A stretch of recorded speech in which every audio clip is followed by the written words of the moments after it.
But 38 minutes after takeoff, the pilot said goodnight to air traffic control, and the plane disappeared off civilian radar screens. Malaysian military radar tracked it for another hour, watching it turn west off its planned route before it went out of range. On March 8, 2014, Malaysia Airlines Flight MH370 vanished into silence. No wreckage, no mayday, just an echoing mystery that would grip the world for a decade. But now, a single text message, buried in digital fragments and long dismissed as a hoax, has resurfaced. And this time, the clues align too perfectly to ignore. Was it a desperate farewell? A cryptic clue? Or a final whisper from someone who saw too much? Whatever the answer, what follows may rewrite everything we thought we knew about one of aviation's most haunting disappearances. A flight that never arrived. In the early darkness of March 8, 2014, Malaysia Airlines Flight MH370 lifted off from Kuala Lumpur International Airport, bound for Beijing with 227 passengers and 12 crew aboard. The Boeing 777 seemed poised for an uneventful red-eye flight. Weather conditions were calm, and veteran pilot Zahari Ahmad Shah had logged over 18,000 flying hours. No one at the gate suspected that this plane would never reach its destination. No one could have predicted it would vanish so completely that even its final breath seemed stolen by the sky. At 1:19 a.m., MH370 made its final known communication to air traffic control. The voice of the co-pilot came through the radio with a calm, routine phrase, "Good night, Malaysian 370." Just 2 minutes later, the plane's transponder was manually turned off. The digital signal that allowed civilian radar to track the aircraft disappeared. The plane, quite literally, went dark. It would never be seen by civilian eyes again. Yet, that was not the end of its journey. In the minutes that followed, military radar detected something strange. MH370 had turned sharply off its assigned course, heading west across the Malay Peninsula and into the Andaman Sea. It then made another turn, this time veering south. Hours passed, and still, the aircraft continued flying. For nearly 7 more hours, MH370 remained in the air, tracing a ghostly path over the Indian Ocean. There was no radio contact, no emergency beacon, no distress signal, just silence. Families gathered at airports. News outlets scrambled for updates. Governments launched search teams. But the ocean offered nothing. No wreckage, no survivors, no bodies. Only one brutal certainty: MH370 had vanished. In the years that followed, fragments of the plane began to wash ashore thousands of miles away. A flaperon found on Reunion Island. Wing pieces recovered along the African coast. Each discovery only deepened the mystery. Why were these parts so far from the plane's last known location? What kind of impact would scatter such specific components, while leaving the rest of the plane unfound? And what of the passengers? What had they experienced in those final hours? Had they known something was wrong? Had they tried to reach out? That question gained terrifying weight in the months after the disappearance, when rumors of a text message began to circulate. It was whispered through forums, blogs, and conspiracy sites. A single line, supposedly sent from one of the passengers' phones after the flight, was already missing. "They are taking us somewhere. Signal bad. Not sure we'll make it." Was it a hoax? A prank? Or had it slipped through from the edges of a tragedy too vast to comprehend? At first, few took it seriously. The idea that a passenger could send a message hours into the flight's disappearance sounded impossible. But when satellite data from British telecommunications company Inmarsat was made public, those assumptions began to erode. The data showed MH370 continued to ping satellites in regular intervals for more than 6 hours after radar contact was lost. These pings, never designed to track planes, became the only breadcrumb trail available to investigators. They revealed the aircraft's continued presence, its fuel burn, and ultimately, its path deep into the southern Indian Ocean. A new search zone was drawn, one far removed from where initial efforts had focused. Still, it yielded nothing conclusive. But what if those satellite pings overlapped with the timing of that alleged text? For years, no one could confirm that the message even existed. It had never been acknowledged in any official report. Yet whispers persisted. Aviation experts and former intelligence operatives began to revisit the theory, especially after technological improvements in data recovery made even vague pings and transient signals more relevant. In 2024, the whispers took on new shape. A renewed analysis of the Inmarsat data, combined with forensic reviews of mobile communication records, suggested that such a message was, if not confirmed, at least plausible. The timing of the final satellite handshake coincided with a window where a text, sent via satellite, could theoretically escape from a low-orbit relay. Even if the plane was far from traditional signal towers, it was not completely cut off. If the message is real, its implications are staggering. It would mean someone aboard MH370 was awake, conscious, and aware. Someone who had access to a working phone. Someone who managed to send a last-ditch cry for help while the rest of the world assumed they were already lost.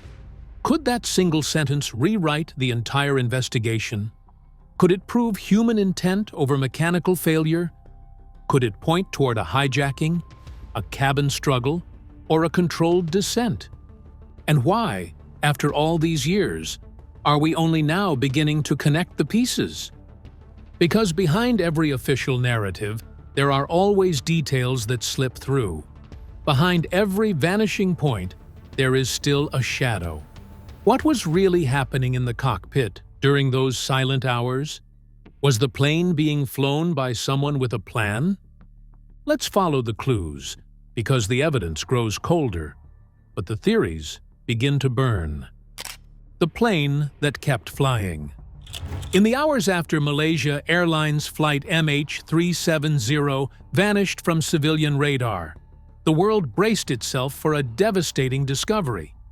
Most aviation disasters are quick, brutal, and over in minutes.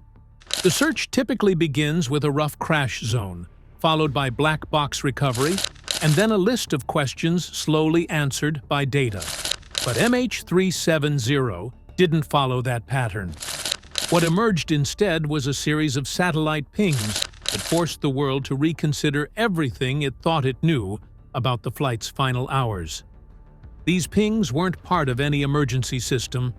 They were automatic handshakes sent from the aircraft to a satellite orbiting thousands of miles above the Earth, confirming only one thing: the plane was still alive. Those pings were never meant to track a flight. They existed in the background like digital whispers, checking in quietly every hour. But once the transponder and ACARS system were disabled, those pings became the only lifeline between the jetliner and the outside world. 7 full hours after contact was lost, MH370 was still communicating with the satellite. That changed the narrative entirely. Instead of an abrupt crash or mid-air catastrophe, investigators had to grapple with a new, disturbing scenario. The plane kept flying. The route reconstructed from the satellite arcs showed a sharp turn back over the Malaysian peninsula, then a ghostly passage across the Strait of Malacca. It appeared to head southward into the vast empty stretch of the Indian Ocean. This route did not align with any flight plan or emergency landing attempt. Instead, it looked deliberate. That single shift in interpretation reframed the case not as an aviation failure, but as a calculated deviation. The implications of a 7-hour ghost flight were staggering. Fuel estimates showed that the Boeing 777 could have traveled nearly as far as Antarctica, depending on its speed and altitude. But fuel alone didn't answer the real question: who was flying the plane? If MH370's final trajectory was the result of a system failure, the plane would have likely spiraled, stalled, or crashed in a far more chaotic pattern. But the Inmarsat data painted a different picture. It was smooth, even, controlled. That level of control suggested the presence of someone at the helm. Whether it was the captain, the co-pilot, or an unknown third party, the fact remained that someone appeared to have methodically guided the aircraft away from busy flight corridors and into one of the least surveilled parts of the globe. This wasn't panic or mechanical failure. It looked like intention. Investigators focused their attention on the aircraft's flight systems.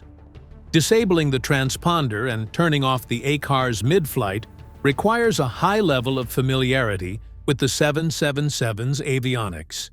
These aren't switches that can be bumped accidentally. It is a process that takes thought and precision, leading some analysts to believe this act had to come from inside the cockpit. As this evidence mounted, so did the theories. Was it a case of pilot self-harm? Did someone on board take control through force or coercion? Could it have been a sophisticated hijacking with geopolitical motives? These questions all pointed to one disturbing possibility: that the people on board might have been alive and in fear for hours after the world thought they were gone. Complicating the matter even further was the pattern of movement itself. Experts found that MH370 had flown over several military radar zones during its new trajectory. It flew in a way that avoided interception, passing through gaps between radar coverage areas as if someone understood exactly where not to be seen. That wasn't just eerie, it was calculated. Search crews scrambled to interpret the satellite data and deploy resources accordingly. Initial searches focused on the South China Sea, the last known position, but the Inmarsat data dragged efforts thousands of kilometers off course to the southern Indian Ocean. Months turned into years, with underwater sonar ships scanning the ocean floor. Debris eventually surfaced in places like Reunion Island and the coast of Mozambique, confirming that the plane had indeed gone down in the vast Indian Ocean. But these fragments provided very little in terms of answers. One of the most curious pieces was a flaperon, part of the wing used during takeoff and landing, which showed damage consistent with a slow and controlled descent, not a high-speed impact.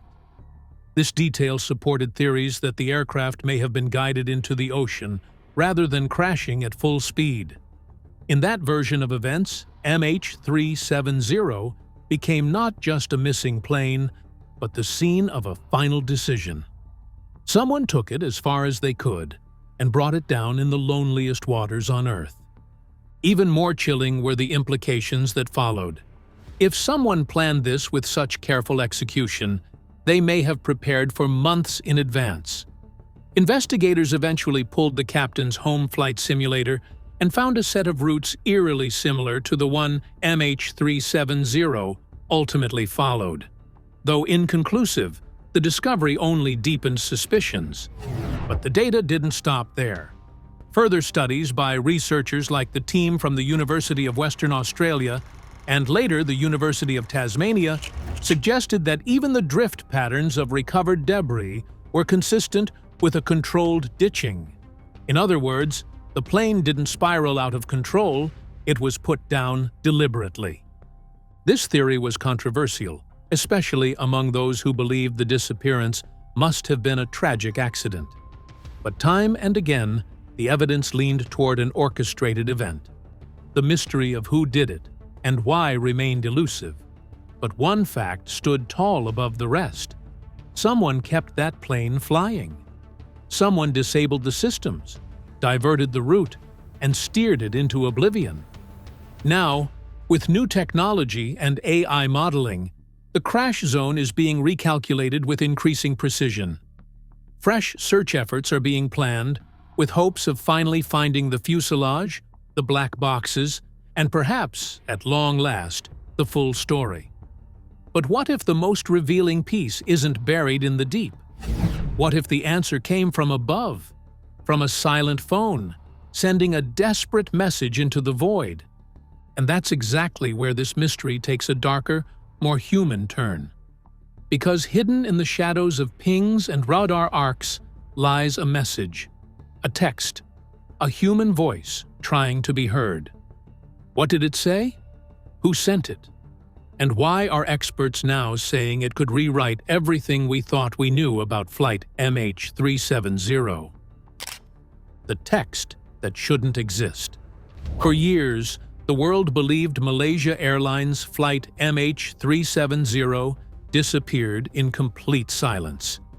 There were no distress calls, no emergency messages, and no contact from anyone on board after the aircraft made its haunting turn into darkness. Families clung to theories and investigators chased fragments, but none of them ever expected to find something so direct, so raw, and so potentially revealing as a final text message. The idea that a passenger managed to send one last cry for help sounded more like a plotline from a movie than reality. But when whispers of that text resurfaced years later, experts didn't laugh. They leaned in. The message itself was simple. There were no coordinates, no sender name, no image attachment. Just a few words captured and preserved in the background of digital infrastructure. "They are taking us somewhere, signal bad. Not sure we'll make it." It read like a whisper from a locked room, a last attempt to speak before being swallowed by silence. For a long time, officials dismissed this as rumor, a cruel internet hoax that surfaced shortly after the flight's disappearance. But new developments in satellite communication analysis, digital forensics, and network triangulation brought the message back into serious discussion.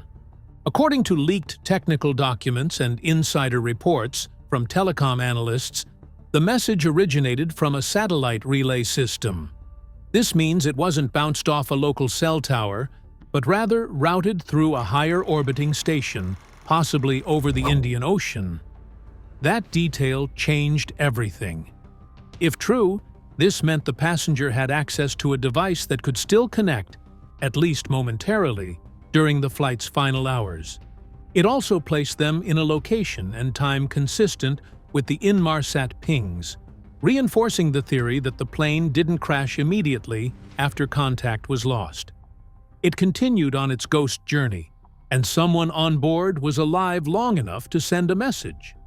Skeptics were quick to counter that it could have been a post-dated hoax, someone exploiting the tragedy for attention or drama.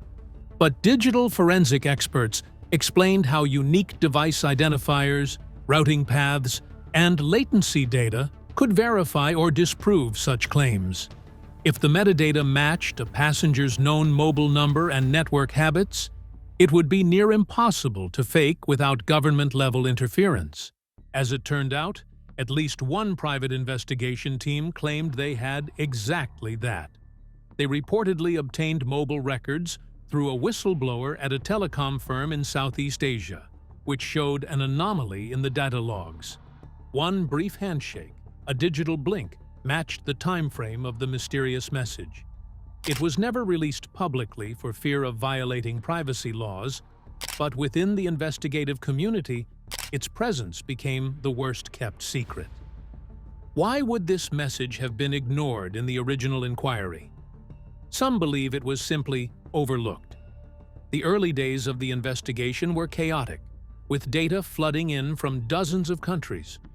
Others think it was buried to prevent panic, or worse, to cover a failure in search coordination. But the most haunting theory is that it was known, even studied, and still dismissed because it offered no easy answers. A message like that opens doors no one wants to walk through. Because if someone on board was able to send a message, then others might have been awake too. If they were conscious, aware, and terrified, That changes the entire emotional context of the flight's disappearance. It stops being an accident and becomes something darker, something orchestrated. Theories of incapacitation or hypoxia become harder to defend. The idea that the cabin had lost pressure and all passengers quietly slipped into unconsciousness becomes almost comforting in comparison to the possibility that they were alive, alert, and helpless.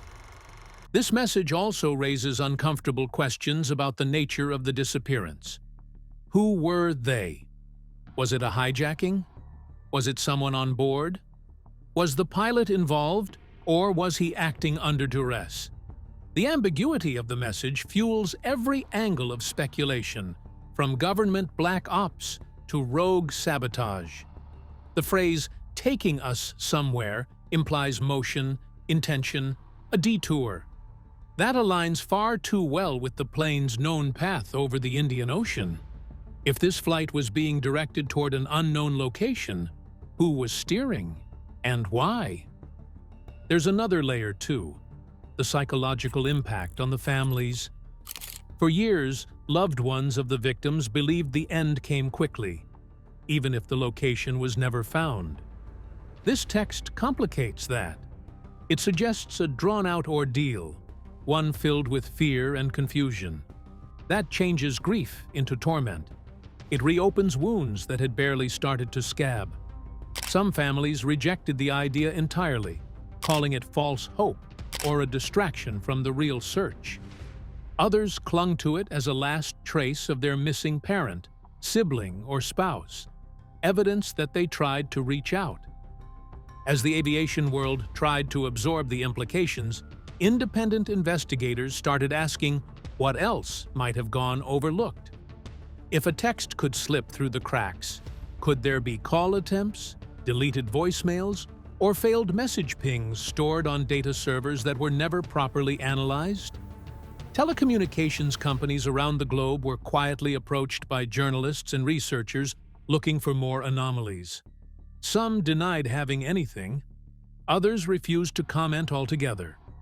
But behind the silence, a new idea began to form. What if the search didn't just miss the wreckage? What if it missed the story? The next breakthrough came from a surprising place, an old social media account belonging to one of the passengers. Months after the flight vanished, a family member had logged in out of habit. Among the archived messages was a strange unsent draft saved at 2:47 a.m., nearly 40 minutes after the flight's disappearance. It was never transmitted, but the timestamp and GPS tag placed it somewhere over the ocean, far beyond radar range. It read like a diary entry: scared, cold, no one says anything. That unsent note matched the emotional tone of the satellite message and lent credibility to the idea that multiple attempts were made to communicate, even if none reached the outside world in time. From a forensic standpoint, this was gold. For the first time, there was a potential pattern. Multiple devices may have been active, multiple passengers aware. And if these texts could be recovered from private accounts, who's to say there isn't more buried in ISP logs, data caches, or encrypted backups waiting to be re-examined with modern tools? Some researchers are now calling for a full digital audit of every passenger's online footprint: phones, cloud backups, email drafts, anything with a timestamp. They argue that if the aircraft remains unfound, the truth may live in data, not wreckage. That's a revolutionary approach, one that prioritizes signals over sonar, but it may be the only path left. The message, once dismissed as a hoax, now stands as a monument to possibility. It proves one thing definitively: someone tried to speak. Whether their words solve the mystery or deepen it remains to be seen. But that effort has already changed the story. It gave the missing a voice, if only for a moment. So what if we're looking in the wrong place? What if the final clues to MH370's fate are not on the ocean floor, but in the invisible trails left behind by desperate fingers pressing touch-screen keys, hoping that someone, somewhere, would listen. And as we dive deeper into what might be the most chilling interpretation of all, one more theory begins to gain ground. Not only was this act deliberate, it was rehearsed, piloted, and every move was part of a blueprint. Inside the mind of the pilot. From the very beginning, suspicion surrounded one name more than any other: Captain Zahari Ahmad Shah. He was the seasoned pilot at the helm of MH370, a man with over 18,000 flight hours and a long, decorated career. Described by colleagues as quiet, intelligent, and professional, Shah did not fit the profile of someone capable of deliberately steering a commercial airliner and 238 souls into oblivion. And yet, every data point, every pattern, and every unanswered question seemed to spiral back toward the cockpit. It wasn't speculation anymore. Investigators around the world began to seriously consider that the disappearance of Flight MH370 was not an accident, not a random hijacking, but a meticulously planned act by the person everyone once trusted to bring the plane safely home. The FBI had previously analyzed the contents of Captain Zahari's home flight simulator. What they discovered was disturbing. Among his many saved routes and practice runs, there was one particular flight path that mirrored MH370's final suspected trajectory almost perfectly. It involved a westward turn after takeoff from Kuala Lumpur, followed by a long, calculated descent into the depths of the southern Indian Ocean. While this alone wasn't damning evidence, after all, pilots often simulate difficult scenarios, the similarity was chilling. Combined with the manual disabling of the plane's transponder and communication systems, the possibility that Shah had engineered the disappearance himself was no longer fringe theory. It became a working assumption. But the real question was, why? What motive could possibly justify the cold, calculated act of taking 239 lives? Publicly, Zahari's family and friends denied any indication of depression, anger, or political frustration. He showed no signs of suicidal ideation. Yet investigators discovered a more complicated portrait behind closed doors. Some reports suggested he was struggling emotionally. He had recently separated from his wife. Others claimed he was politically disillusioned, angered by the Malaysian government's actions. Some pointed to his strong support of opposition leaders and speculated that he might have used the flight as a form of protest, though there was never proof of any manifesto or political message. Still, when all logical reasons were stripped away, what remained was unsettling. A man who may have chosen to disappear in the most devastating way possible. Even if Zahari had personal grievances, orchestrating such a disappearance required immense precision. The way MH370 silently changed course, the calculated avoidance of military radar, the long, fuel-optimized journey south, it all suggested a plan born not in a moment of rage, but from deliberate, careful rehearsal. Aviation experts concluded that whoever was flying the plane knew what they were doing. This wasn't a reckless plunge into the ocean. It was a gradual descent, possibly controlled all the way until the final seconds. That idea is terrifying, not only because of the pilot's role, but because of what it implies about the people on board. If the cabin remained pressurized for even part of that journey, then passengers may have remained alive, confused, terrified, and fully aware of the situation. This theory gained traction when paired with the idea of the final text message. If a passenger was awake and able to send a cry for help, then Zahari may have chosen not to incapacitate the cabin, unlike other pilots in murder self-harm cases. Instead, he may have let them remain aware as the flight drifted to its end. It's an image so cruel and unrelenting that many investigators refuse to accept it without undeniable proof. And yet, the data doesn't rule it out. One of the most heartbreaking revelations came from simulations run by aviation experts who tested how long the plane could remain in controlled flight. without fuel. Their findings suggested that a pilot could have glided the Boeing 777 for a considerable distance after engine failure. This directly contradicted theories of an uncontrollable nosedive and instead implied a level of mastery in the aircraft's final moments. Zaharie may have flown it until the very last second, aiming for the most remote part of the ocean he could reach. Then there's the question of the passengers. If Zaharie was the orchestrator, why take the others? Was it truly a murder self-harm? Or was there a more complex reason? Some have theorized that the flight was diverted with the intention of landing elsewhere, possibly for ransom or asylum, and that something went wrong mid-air. Others believe Zaharie never intended for the plane to be found, his final act a message that would remain forever unsolved. A ghost ship in the sky, a riddle without an answer.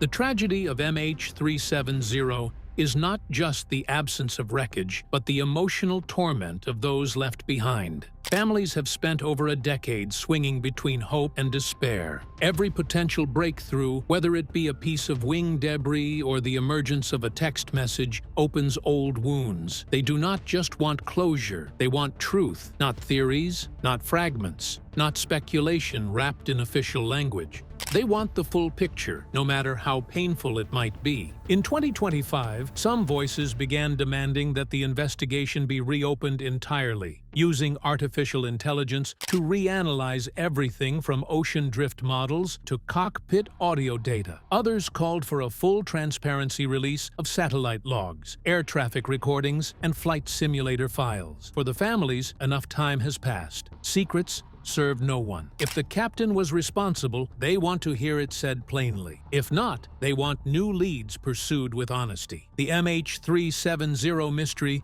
endures not because of what we know, but because of what we refuse to admit. A skilled pilot, a silent detour, a final text. Each thread adds to the portrait of a tragedy, planned in silence and carried out with unnerving calm. And yet, with each new piece of the puzzle, the picture gets clearer. The world may never recover the plane, but the truth, buried deep and scattered wide, is still rising to the surface, one ping, one message, one broken silence at a time. What happened to Malaysia Airlines?